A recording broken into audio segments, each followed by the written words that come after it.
ബിജെപിക്ക് എന്താണോ ഭരണഘടനയുള്ള നിലപാട് അത് തന്നെയാണ് കമ്മ്യൂണിസ്റ്റുകാർക്കും ഭരണഘടനയുള്ള നിലപാട്. ഒരു സംശയവും വേണ്ട, തർക്കവും വേണ്ട കാര്യത്തിൽ. പ്രിയപ്പെട്ടവരെ, ഇന്ത്യൻ ഭരണഘടന എന്ന് പറയുന്നത് ഈ രാജ്യത്തെ ഒരുമിപ്പിച്ച് നിർത്തുന്ന ഏറ്റവും പ്രധാനപ്പെട്ട ഘടകമാണ്.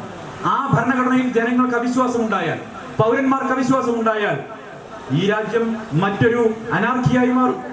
നമുക്കറിയാലോ, മറ്റു പല രാജ്യങ്ങളുടെ ചരിത്രം നമ്മൾ കൺമുന്നിലുള്ള നിരവധി ഉദാഹരണങ്ങൾ പരിശോധിച്ചാൽ ആഭ്യന്തര യുദ്ധം നടക്കുന്നു.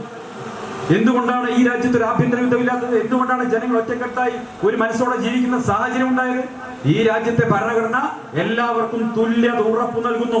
പൗരൻ എന്നുള്ള നിലയ്ക്ക് ഈ രാജ്യത്തെ എല്ലാ ജനങ്ങൾക്കും തുല്യമായി ജീവിക്കാനും ഈ രാജ്യത്ത് തുല്യമായി അന്തസ്സോടുകൂടി അഭിമാനത്തോടുകൂടി ജീവിക്കാനുള്ള ഒരു സാധ്യത നമ്മുടെ ഭരണഘടനാ ശില്പികൾ നൽകിയത് കൊണ്ടാണ് ഈ രാജ്യം ഇന്നും ഒറ്റക്കെട്ടായി നിൽക്കുന്നത്.